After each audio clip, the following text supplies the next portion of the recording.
To the British public who foot the bill. যুক্তরাজ্যে বিপদে লাখ লাখ বাংলাদেশি মুসলিম অভিবাসী। সামনের দিনগুলোতে আসছে বড় ঝড়। বাংলাদেশি সহ প্রায় ৯০ লাখ মুসলিম অভিবাসীর নাগরিকত্ব বাতিল হতে পারে ব্রিটেনে। দেশের নাগরিকত্ব বাতিলের চরম এবং গোপন ক্ষমতার বলে এই পথে হাঁটছে ব্রিটিশ সরকার। এমন চাঞ্চল্যকর তথ্য দিল মিডল ইস্ট আই, যা দেখে এর মধ্যেই উদ্বেগ উৎকণ্ঠায় সেখানে বসবাসরত বাংলাদেশি এবং বাংলাদেশি বংশোদ্ভূত সহ ৯০ লাখ নাগরিক। গত বৃহস্পতিবার একটি গবেষণা প্রতিবেদন প্রকাশ করেন যুক্তরাজ্যের দুটো স্বনামধন্য মানবাধিকার ও নীতি গবেষণা প্রতিষ্ঠান রানিমিড ট্রাস্ট এবং রিপ্রিভ।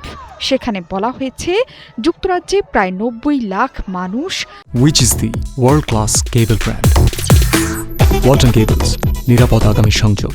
তথা জনসংখ্যার ১৩% দেশের স্বরাষ্ট্রমন্ত্রীর ক্ষমতায় আইনিভাবেই হারাতে পারেন নাগরিকত্ব।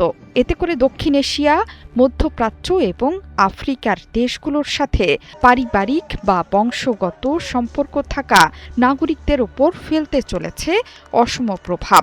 ঝুঁকিতে লাখ লাখ মানুষ।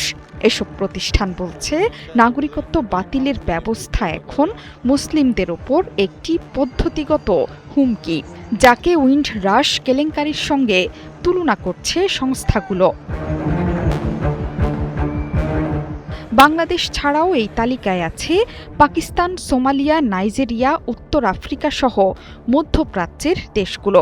যুক্তরাজ্যে বসবাসরত মুসলিমদের বেশিরভাগই এসব দেশের। বর্তমান আইনে কোন দেশের সাথে পারিবারিক বা বংশগত সম্পর্ক আছে, এই অবস্থায় সেখানে কখনো বসবাস না করলেও নাগরিকত্ব বাতিলের সিদ্ধান্ত নিতে পারে সরকার।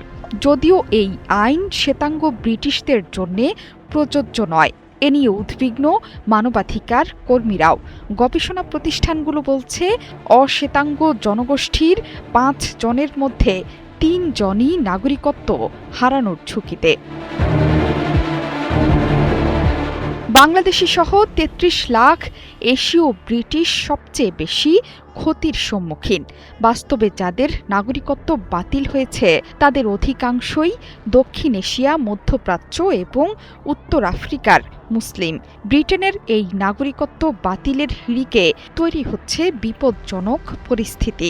গবেষণা প্রতিষ্ঠানের কর্মকর্তারা বলছেন, ভালো বা খারাপ আচরণের ওপর নির্ভর করেই এখন নাগরিকত্ব কেড়ে নেওয়া সম্ভব। এক্ষেত্রে ওই ব্যক্তির পরিবার কত প্রজন্ম ধরে সেখানে বসবাস করছে সেটি গুরুত্বপূর্ণ নয়। বর্তমানে ব্রিটেনে অভিবাসন বিরোধী রাজনীতি চরম রূপ ধারণ করেছে। কনজারভেটিভ এবং রিফর্ম ইউকে দলের রাজনীতিকেরা কঠোরভাবে অভিবাসন বিরোধী বক্তব্য দিচ্ছেন। তাদের এমন সব পরিকল্পনা সামনে আসছে যাতে করে ব্রিটেনে আইনিভাবে বসবাসকারী লাখো মানুষকে দেশ ছাড়া করতে পারে, যাতে করে রীতিমতো ব্রিটেনে অবস্থান করাই এখন ঝুঁকিপূর্ণ হয়ে উঠেছে। জোহরা চৌধুরী সেতু, ৭১।